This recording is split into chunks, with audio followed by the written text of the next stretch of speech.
What is up, guys? So if you clicked on this video, you've probably made the same mistake that I did. You got yourself a killer Nissan Skyline R33 and then it's NA and you want a more power, baby.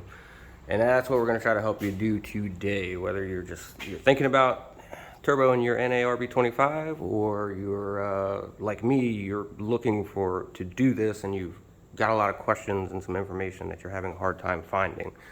And that is what brought me to try to do this video. I am not a YouTuber, so try to go easy on me. I'm just gonna try to put all this information in one spot for anybody who might be trying to attempt this. So getting right into some of the things that we'll need quickly. It's just a factory RB25 DET turbo on a factory RB25 DET log style manifold, all OE parts, nothing crazy there. Mass airflow sensor, which I'll get into, some gaskets and bits, copper crush washers, turbo lines, drain line, more exhaust gaskets, exhaust manifold gaskets, injectors, fuel pump, spark plugs, ECU, injector O-rings, fuel rail, probably won't use, I'll get into that, intake piping, outlet piping, it's all factory stuff, ISR downpipe. But the thing that I had the most questions about, and then finding conflicting information on that people seem to have the most questions about, is turbo lines. Mainly one of the scarier ones, which is the turbo drain. I have seen some RB25DEs that are drilled and tapped in this location for your turbo drain. It seems that some of them are and some of them aren't, and there doesn't seem to be a rhyme or reason why. My block was not drilled nor tapped for the turbo drain. It's just a blanked off circle in the casting. So I just, there's a VCT drain over here. I don't know, somebody yelled at me on Facebook for calling that. I've always seen it called the VCT drain for variable cam timing out of the head. Whatever. I was gonna try to just tap the drain into this. But the motor mount is right there in the way, and it's gonna be too much going on with the drain line, and I just didn't think it was gonna be a valuable option. While I was under here looking at that, I saw that my oil pan was kind of wet. It had some spots where it needed to be resealed. Really need to drop the subframe to reseal the oil pan anyway, so I said, let's just kill two possums with one rock and just do it.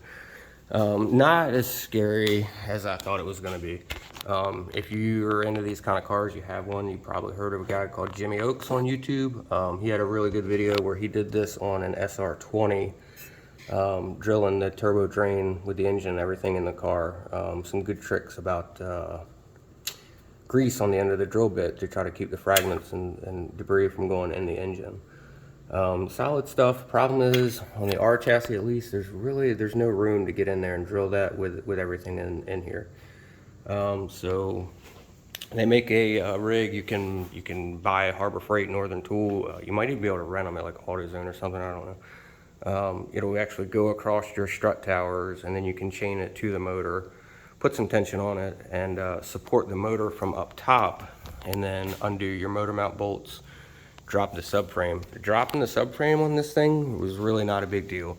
There's two bolts on either side here, two bolts on this side here. You've got your power steering lines, steering shaft that comes through. All I did was disconnect the tie rod ends, the tension bars, these two bolts on the subframe, tie rod end, tension bar, two bolts on the subframe, two power steering lines, steering shaft line. You don't have to disconnect these will stay with the rack. And just drop this thing down. It was super light. I did it by myself. And then you've got all the access to pull the pan, drill your turbo drain without fear of getting metal in the engine. I hate to say, I got this off Amazon. It's a 3/4 MPT tap with a 59/64 drill bit. Worked really well. I think I started with like an 1/8 inch pilot hole and just kept going bigger and bigger until I got to 59/64. Tapped it and all was well. And I just picked up a couple of these fittings. It's an aluminum 3/4 MPT to a 3/4 barb, which is pretty much the same size coming off the turbo. And that gets to the turbo drain line itself. I see people trying to use like a coolant line, like heater hose, 3/4 heater hose. I mean, you can get like nice steel braided. You could do it AM. I went to the local little farm store, and the guy gave me this. It's just a piece of scrap 3/4 that was too short to do anything with. It's hydraulic line. So it has a burst pressure of like 3,100 PSI, something crazy, which we see 3,300 PSI in the crankcase. We've got bigger problems. But steel braided, it's got a liner in there. It's hydraulic line, so it's obviously oil resistant. And it'll also take a lot of heat. And it's pretty flexible, which we don't really need it to be. But if you do need to bend it, it won't kink or anything. So I think this would be a pretty good option for it. And then that gets us into the other turbo lines themselves. So up on the block, the only ones that we're going to worry about here are this little guy right here, which is the turbo, the coolant return for the turbo. But the problem with that is, if you can see, it's really tight up onto the casting of the block there. So I actually had to take just an old kind of junk 7/8 socket that I had and shaved it down so it would even fit in there. But now I can get it on there. It's a one-time thing. I mean, once it's out, it's out. You don't need to worry about it anymore. But I didn't want to tear the head up on it and then not be able to get it out.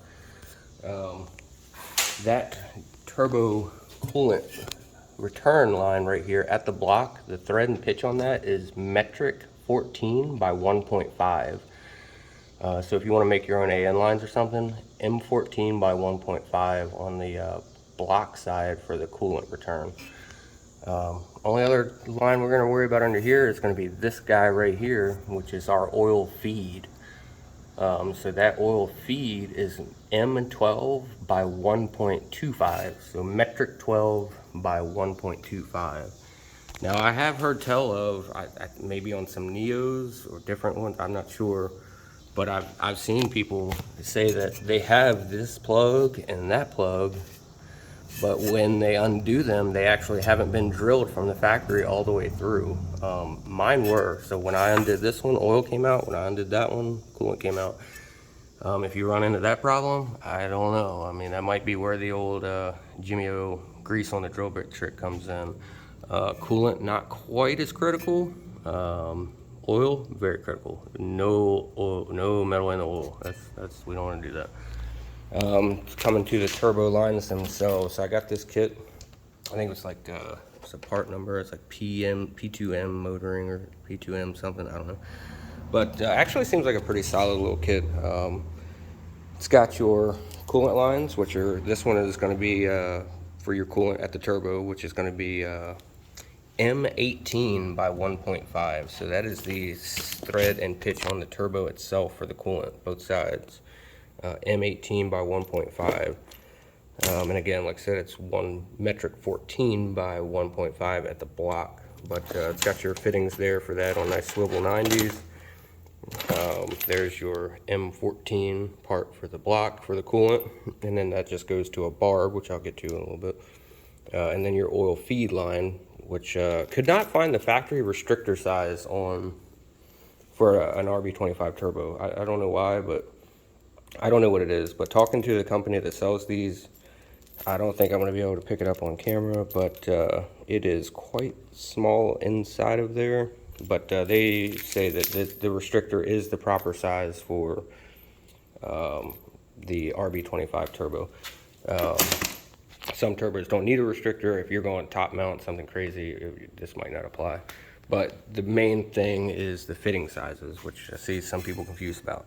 Coolant, M14 by 1.5. Oil, M12 by 1.25. If your block is actually already tapped for your drain, it's going to be 3/4 BSP. It's an oddball, but a 3/4 MPT fitting will screw right into it, and you'll be fine with some Teflon tape. I've seen quite a few people do it. You could just get the factory DET fitting, stick it right in there, bada bing, bada boom. I just went ahead and tapped it to 3/4 MPT right off the rip because 3/4 MPT fittings are just easier to find. That pretty much covers the turbo lines. Your coolant feed, there's actually a nipple coming off the thermostat housing. I think it goes to like the coolant line for the throttle body, which you don't need. You know, if you're in the Z32 world, the first thing you do is get rid of all the coolant lines underneath the intake. It's a mess and you don't need them. Same on this, you can just undo that, block it off, whatnot, reutilize that for your turbo now. So getting into a couple of the other things that kind of covers the turbo lines pretty well. Injectors, factory RB25DE injectors, I believe, are like 280 cc. The DETs are going to be 370 cc. So these are just Deechworks. They're actually the same as the later style 300ZX. Early style 300ZX a little different. We don't need to worry about that. But the later style 300ZX, same thing. And there's the part number on that. Just tells you 370cc-6. There's 6 of them. Came with O-rings and stuff on there, which I wasn't sure if they did, so I ordered a kit with all that stuff just in case. I'd actually bought this rail that's came off of a DET with some of these other parts, but looking at the injectors, like they'd all kind of been screwed with, and just, I don't know, it doesn't look real nice. Decided to just not take a chance on these injectors. It's kind of a big thing, you know, you lean out a cylinder, especially on a turbo car, you can take a motor out really quickly. So it just didn't seem worth the risk. I just got new injectors. As to the best of my knowledge, the fuel pressure regulator between the DE and DET is the same. It looks identical, it has the same markings. I may just use this one because I know it came off of a DET, but I haven't confirmed, but I'm pretty sure they're the same. And that gets to fuel pump. I think the DE fuel pump's a little underrated for the 370cc injectors. This was pretty inexpensive. I think it's I got it from Real Street Performance, DW300, and this is for the Z and R chassis. So it comes with the proper, you know, wiring, sock, and everything you'll need to put that in a R33. Plenty of videos out there about that if you need to do it. Not too big a deal. That brings us up to doing the relay mod on the R33 fuel pump. Again, not going to get too big into it. There's a lot of videos out there showing you how to do it, but basically doing the relay mod on the R33 will keep better voltage at the fuel pump. I think the ECU commands like 11 volts to the fuel pump. When you do the relay mod, it pretty much puts it to, you know, what you're getting at the alternator, so you know you're getting, you know, adequate fuel pressure all the time. Spark plugs. Here's the spark plug number, PFR6G11. These are standard DET spark plugs.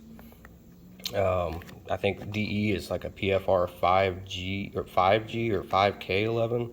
So these are just a different heat range. Like I know in the 300ZX world, the twin turbo spark plugs are actually longer than the NA plugs. That's not the case on the RB25. So you just RB25 DET spark plugs will do you. ECU. So there's a part number that I've got for the ECU. There are a ton of them. Definitely best to make sure that it's a DET ECU from a manual if your car is manual, which it should be, let's be honest. There is some confusion about using an automatic ECU. Some people say it can be done, it works just fine. Some people say that the ECU itself is looking for the car to shift, and when it doesn't pick up that the car is shifting, it'll start pulling timing and stuff. So definitely better to just go with a manual ECU if you can find one. Series 1, Series 2 ECUs are the same, so you could use either one. Obviously, like a Haltech standalone, you know, the Platinum plug-and-play or something would be great. I'm not looking for big power on this car. It's just, I get tired of having to tell people my Skyline's NA, so you know, 290 horsepower with a blow-off valve and front mount intercooler. It'll make the right noises, it'll look cool, it'll be a little peppier. That's all I'm looking for. And then that gets into turboing the DE engine in and of itself. Definitely don't want to start slamming a bunch of boost to these things. I think the factory compression ratio on the DE is 10.5 to 1, and the DET is 8.5 to 1. So without getting into a bunch of science stuff there's a lot of videos for that. You know, you start cramming so much boost and fuel into a higher compression engine, you start to get, you know, pre-ignition or detonation, and that can take out a motor pretty quickly. So, you know, definitely want to get a wideband, have a boost gauge, you know, probably 7-8 psi. I've seen people run 10 psi plus, you know, on E85. Maybe you can, but stock ECU with a wideband, I'm gonna, you know, shoot for factory boost, keep everything pretty safe. Of course, an intercooler. You'll obviously need an intercooler. I got this one from a buddy, dirt cheap. It's got the inlet and outlet on the same side. Of course, where this car was NA, it is not cut out for the intercooler piping. We will make that happen. But I wanted the same side because I don't have a forward-facing intake, and it's just not worth the investment on this car. So I didn't want this line to come out from this side and then have to go all the way over to the intake over here. So the in and out of both sides works pretty good on this. I see a lot of people do that on the R32s and 33s. So that's pretty much sums that up, not too big a deal. Mass airflow sensor. So I bought this. I'm not mad about it. Having extra parts is never a big deal, but this part number here is actually the same part number for the DE as well. So my car currently has this same mass airflow sensor, so you should be able to utilize that and not have too big of problems. So that's good there.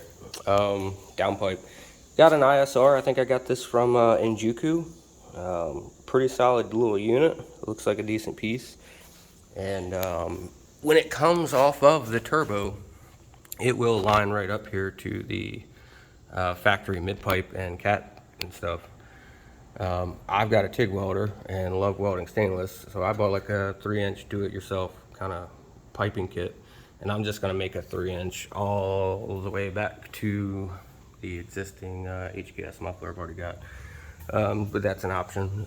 Using the factory downpipe is an option as well. I do believe the O2 sensor is a little bit different between the DE and DET. So I've got a couple of them. I've got some other extra spare parts over here. But you know, if you can make the exhaust, you can make that work with a little bit of ingenuity. And then other things like your turbo base gasket, inlet gasket, outlet gasket, turbo drain gasket. Don't forget that one. Don't want that leaking. That'll take a motor out. Cometic, DET, regular DET exhaust gasket. I think I also got that from Injuku. People seem to like it. Seems to be a pretty solid unit, not very expensive. And I think that pretty much covers it. Like I said, I just found so much on the forums where, you know, somebody would have the same exact question as you, and then it never gets answered. They leave, and then it's just nobody knows the answer. So, you know, that was some of the things, you know, like, is it safe to even put the turbo drain into this existing drain? I've seen a couple people that had managed to do it, but I just, like I said, after pulling the subframe and pan, it really wasn't a big deal. I would just do it the right way. Trying to snake this through there, I was like, wow, you know, you got these holes here on the motor mount, maybe you could put the line through there, but then you got chafing issues and could rub through, and you know, if that turbo drain starts leaking and you don't catch it, it's going to drain the engine oil pretty quickly, and not ideal. Definitely don't want to do that. Other than that, that's the main thing. Turbo lines. M14 by 1.5 on your coolant at the block, M12 by 1.25 oil feed at the block, and then M12 by 1.25 oil feed at the turbo, M18 by 1.5 for the coolant at the turbo, and then your drain. You know, and that's really about it. Like I said, I'm not a YouTuber. I've tried my best to just kind of put this information in one place. So if you got any questions, comments, leave them down below, and I will do my best to try to answer any other questions you may have. Other than that, thanks for watching. Let me know if you need anything. Have a good one.